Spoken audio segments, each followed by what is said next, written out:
Ooh, it's bitter. It's a painkiller, not chewing gum. Pathaan is a spy movie with tons of crazy, over-the-top action, written and directed by Siddharth Anand, who did a film called War. I've been meaning to check that out. Apparently got really good reviews, and he's done other movies. Check out his IMDb page for the full listing. This is currently streaming on Amazon Prime, and the poster hooked me, so I'm like, you know what? RRR was one of my favorite movies of 2022, and I really enjoyed that and got a lot of good feedback and a lot of attention. People really liked that review, even though I got the dialect totally goddamn wrong. I do apologize for that. But this, India just loves to make their movies over the top and crazy with action and stunts that I don't know how they pulled this shit up. I don't know where they came up with this stuff. I don't know how they dreamed up this stuff, but this is absolutely insane. It is like Siddharth Anand and the other two writers whose names I'm not going to attempt to pronounce basically said, hey, let's look at all the Mission Impossible movies and then let's just take a bunch of those moments, human centipede them together, and just make a wild, crazy, actiony, nutty adventure that is just so goddamn rich and just great to just absorb. I mean, I will not say that this movie doesn't have faults. It does have faults, but this movie is so goddamn entertaining, over the top, and nuts that I couldn't help but overlook the flaws and just enjoy and absorb every single goddamn sumptuous, sequence of great stunts and action. And I gotta say, Shah Rukh Khan, who plays Pathaan, I know the titular hero. Sorry, the word titular will always make me laugh. He is an agent that has about like a 10-pack. Good lord, the man is in incredible shape and has gained quite the name for himself doing a lot of these movies and just becoming a big global star. I really do need to check out more of his stuff. I have heard that, and I'm not even that familiar with the Indian film industry. And my goodness, this guy is really goddamn good. Oozes charisma out of every single pore that we can see and pores that we can't see. Don't ask me how that works. But yes, he is an agent that has been through a lot, and we find that out through various flashbacks and present day and all this, and the story is tipsy-topsy, twisty-turvy. Even though it's kind of on a linear path and it's a lot of stuff that you've seen before, it's done in such an entertaining fashion that even with the flaws that do bubble up, you can't help but just enjoy every goddamn moment where the action is just crazy, the stunts, the fact that there's so many explosions, gunfire, great stunts. And I gotta say, Rubai, or Rubina as it's said on Amazon and on IMDb, Devika, I'm not going to attempt to pronounce her last name. The main heroine, my God, she is gorgeous. Good goddamn Christ. More of her. I don't know what else she's in. I need to seek out more movies she's been in because goodness goddamn me, she is captivating. She's gorgeous. She does some great stunts here as well. And there's a character named Jim, played by John Abraham. And also Nadini, who kind of plays the elder lady that, watches over all these spies and everything, because it's a crazy spy stuff of like double crossing and triple crossing and espionage and loud noises and nutty stuff and great stunts and everything. And I love this. I love this. Even with the flaws, I love this. This is one of my favorite movies of the year. It was just so goddamn good. Again, not wholly original. You could watch this movie and be like, okay, I've seen like a lot of these story bits done before, but it's the action that really sells this movie. It's a bit long in the tooth at almost 2.5 hours with end credits. I think there are a few moments where maybe the movie gets a little self-indulgent, but I'm not knocking, because 95% of this movie is good to goddamn incredible, where I'm just having so much fun, I don't goddamn care. It's made 128.6 million at the worldwide box office. I'm not sure what the budget was. I would imagine the budget was sizable, given the amount of stunts and explosions and broken cars and people beating the shit out of each other and the set pieces that they designed. Some pretty goddamn impressive set pieces. And it takes place in a bunch of different locations. I'll get into spoilers here in a bit, but basically Pathaan, and I had to write that down to make sure I got even close to pronouncing that, even somewhat correctly. He is basically trying to solve this particular mystery of a guy named Jim that has suffered his own issues or suffered his own trials and tribulations and said, that's it, I'm done. I'm going to basically try to destroy the whole goddamn world, because what are we going to do tonight? Same thing we do every night. Jim Pinky try to take over the world. And it's just fun. It's just a lot of fun. Since it is in Hindi, obviously, I don't know how accurate the subtitles are, the English subtitles. And we go from 2019 to 2020. We go to present day and stuff like that. It takes place over a 3-year time period, and sometimes jumps around a little bit where I'm like, are we still in a flashback? What's going on here? At one point in the beginning of this, when there's this giant missile that's going to be it's going to be used for this particular mission, this guy says, yeah, it's undetectable by radar. Yeah, and it's also undetectable unless you know it's this giant, like, 60-foot missile in the sky. But nevertheless, it's undetectable by radar. Unless you look up with your eyes and you're like, God, my goodness, Les, that's a big missile. Why they're Scottish, I have no idea. And there's this great opening sequence where Pathaan escapes and then takes his chopper straight up this goddamn, like, this giant chimney area. And, oh no, Hindu Kobe, no. Oh, I'm going so goddamn to hell for that. But that was great. He just great gunfire. The stunts and the fisticuffs, great flips, incredible gymnastics, well timed stuff. The slow mo got a little bit crazy. It's like Zack Snyder took over the goddamn shooting. But then we find out that even though Pathaan has been beat up, he wants to continue to do good. He wants to help. He ends up meeting Rubai or Rubina. And boy, when they first introduced her, I'm like, oh, fucking hell, God, I have practically a perfect woman right there. She looks incredible. And they do this musical number. I've never quite understood why they do musical numbers in India, in Hindu movies or movies from India. I've never quite understood that. But you know what? La la la la la, I'm in love with Lonely Johnny. Sorry, I can't help but hear that every time I see this stuff. Thank you, Simpsons did it. And there's this, but before that musical number, there's this point where Jim is dressed in like this stuff that's like straight out of like if they mix Call of Duty and Skeletor together. Curse you, modern warfare!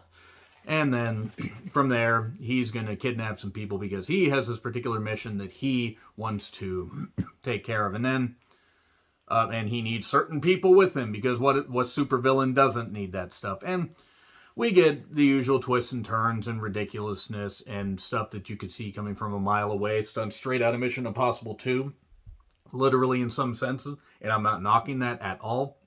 Those are very well done here by the stunt coordinators, director, and all that. Great timing on this stuff, great pacing. They did like 3 action sequences within the first 35 to 40 minutes. So they really need to slow it down considering that this movie is almost 2.5 hours. And then we get a certain twist where a certain character betrays somebody, which is absolutely no shock. And then Pathaan has to fight his way back, keep doing, what he's doing. And then eventually, maybe people are with them, maybe people aren't. A few of the characters get a little bit jumbled. A few things kind of get thrown in that I think could have been possibly trimmed, even though I think the story is pretty cohesive. Again, there are a few things that I think stretch this film a bit beyond, like, okay, this is a bit much. Now you're just getting a little self-indulgent. But I digress. The stunts are so well done. There's this one done between 2 helicopters and a semi-trailer that was very, very well done. The locations are beautiful. And from there, we have a great action-y spy movie that is just incredibly, entertaining despite being flawed. And I really, really had a goddamn great time. I love this one particular sequence taking place on a train. And then, the bridge being out because Q Arnold Schwarzenegger. I got to be really, really careful saying that name these days.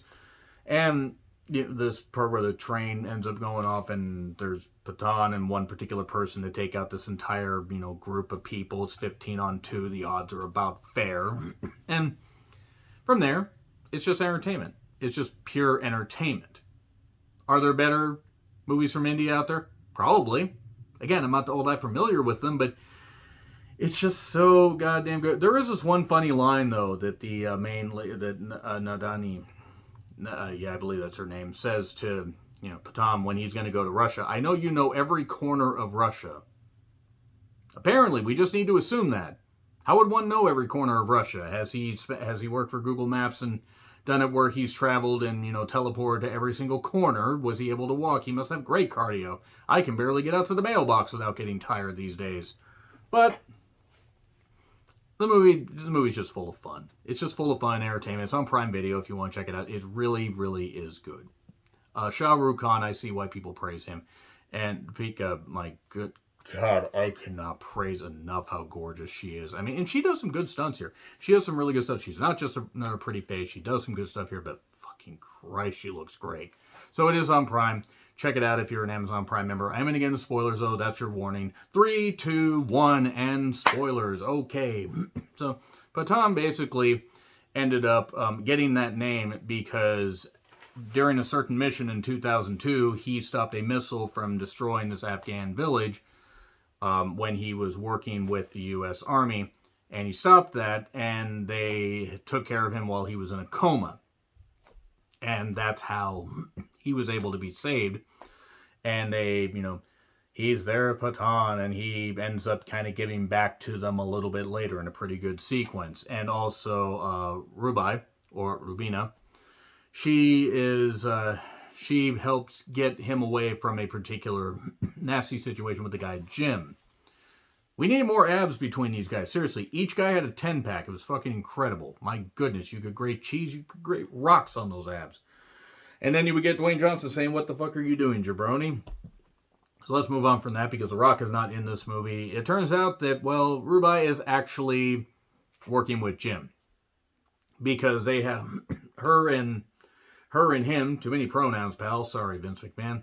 Her and Pathaan break into this particular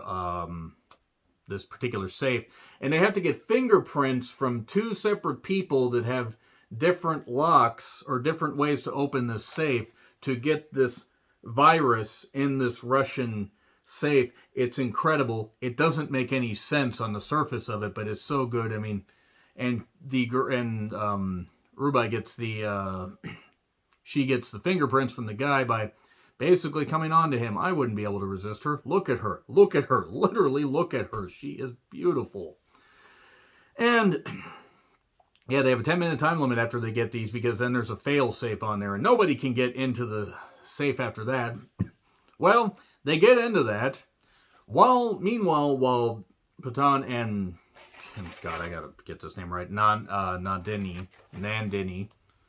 she, is trying to, be the overlord of this whole thing and keep him in line, but let him do his own thing. Well, then Rubai betrays him because she's working with Jim, and we get this in flashbacks while he's falling down in such slow-mo. No, how could you betray me? Could you trust a face that beautiful? I would, even if she betrayed me and I end up in a Russian prison. Be worth it. I mean, maybe not, but let's just go with it. So he ends up in the Russian prison. His boss has to pretend that he went out on his own, and then then he gets put on this train where this sequence is. He's fighting these guys, but he's been beat up, and he's got metal pieces in his body, and then he's fighting, and suddenly this guy comes down, this guy named Tiger, because why wouldn't he be named Tiger? I don't know why. It's not a literal tiger like an RRR, which would have been hilarious. Also might have been accused of being a ripoff, but nevertheless, he helps Pathaan fight them off, and they're about 15-on-2, about the correct odds. And then this one point, he ends up pulling this pin out of this guy's grenade, and it blows up, and then Tiger says to him, "I'm having a blast, are you?" Fun. It's just fun. So goddamn fun. And then there's this copter, because somebody didn't like my Hindu Kobe joke, and the chopper just fires missiles, because why not? Blows up the tunnel. And then the chopper crashes and blows up the bridge, and they have to run on these cars and catch themselves on this broken part of the track, and then get themselves up. And earlier, Tiger had handed him some painkillers and something at a coffee shop. He had a thermos with a straw. Why wouldn't he? And then they take more painkillers, and he says, "Oh, these are bitter." Well, it's a painkiller, not chewing gum. And then we go back to present day. I think this got a little confusing on the timeline sometimes. But then he decides, I'm going to go find Rubai, and I find her in Paris. But then she realizes the error of her ways because Jim has engineered a new version of smallpox that kills people within hours, and he's going to put it in these orbs and release it and destroy New Delhi. He wants Kashmir to be unoccupied by Indian forces for whatever reason. I'm not so sure on all that, so I'm not going to get into the politics of it and figure out any of that, or whether he was right or wrong. I don't know. But he wants that. He wants that really quickly. But before that, we get more action-y fights. Rubai leg vices somebody. Could she leg vice me? I'd be okay with that. Boy, howdy. And more destruction and craziness. This is after that, trailer sequence with the two connected helicopters. It was just so funny. Just so funny. Because Jim had to kidnap some scientists to engineer this stuff, because why not? And he wants to do this, not for money, but just to send a message, because his wife and unborn child, were killed. And the government did nothing. That's why he's doing this, folks. Legit reason, I guess. And then, the boss, Pathaan's boss, ends up, they're in this lab and everything, trying to investigate this orb that they got. And it turns out, the thing is just water. No, the virus is in the water. Oh my God, this is ridiculous. It's absolutely insane. What the hell's going on? But before that, there's one particular scene I forgot to mention, where Jim and Pathaan are racing on motorbikes down the mountain, down a snowy mountain, out of this lab, and onto an icy lake. And then somehow Rubai gets skis. And they're doing this. They're trying to get these orbs while racing around and doing all this stuff. It's incredible. It's incredible action. It's great. It's just great. Makes no sense, but it's great. And then the boss and various other people die because they choose how to die. They will not let the terrorists see their fear. They will die with dignity as the virus just overtakes them, and they go. And then, this one general that was in the beginning of it decided to call Jim because he's dying of cancer, and a certain article got refused. I think it might have had something to do with either military or had something to do with diseases. I'm not actually totally sure. He decides, I'm going to call Jim, and I'm dying of cancer. And somehow 3 years later, he's still alive. I mean, he's bald, but he's still alive. But he's got this missile, and now we're back to the big missile that's undetectable by radar, but is about 60 miles long. Actually, it's 60 feet long, but nevertheless. They're doing that. There's this other orb that got released in the village where Pathaan was saved, and oh no, all the people are dead. So we get more villains sent there, and then it turns out to be a ruse that they set up instantly, and all the citizens rise up. They're like, we're not sick, and then they overtake them, and then we get a big old scuffle and a big old gunfight, and we get all this craziness, and while Pathaan is trying to do his stuff, and chase after Jim in a jetpack, literal jetpack. It's got jet wings on there. It's like Afterburner on steroids. This movie's basically Mission Impossible 2 on steroids, even Mission Impossible 3. But while they're battling, in these jetpack jet suits, everybody's got a gun. We get all this crazy stuff going on. And then the villain and the hero end up in this house on this mountain where they crash into it from like 5,000 feet up. So it starts to bust the beams down there, the wooden beams. And now they're sliding down, and he's got this switch. The switch is conveniently on his shoulder, and it's this little, deal like, oh, you got to get it from me, and you can't get it. And you got 6 minutes because there's this orb in this plane, in the AC unit, above Delhi. And then one of the bosses, or the remaining boss, I guess, because the lady died in the lab from the crazy, creepy virus, says, well, we gotta shoot that plane out of the sky, pilot. Sorry. Keep circling and we'll get away from Delhi and we will shoot it down. Okay, I have a bunch of children here, but whatever. And then, of course, the villain and the hero battle. And Pathaan gets stabbed, and but nope, he's dead. He's totally dead. Wait, he got the switch and stopped it with 2 seconds left, and then there's this battle, and then Jim falls. And he dies. Because of course he does. And then they hint at a possible sequel. I'll watch it. Give me a sequel to this, make it about as much fun, and I'll absolutely watch it. And then we get a musical video over the closing credits with the actress, the peak of, my God. Jesus, she's great. I don't understand the musical stuff, but you know what? It was a lot of fun. It was a lot of fun. Fuck it. Abe, you know what? Really trying to debate on this. I'll give it an A-. As entertaining as it was, I think that there were moments that could have been cut down, but this movie absolutely is well worth watching. It is one of the best movies of the year that I've seen so far. So, that's all I gotta say. A-. Let me know your thoughts in the comments. Like, share, subscribe, Twitter handle in the description. I'm John Recklin. I'll see you soon.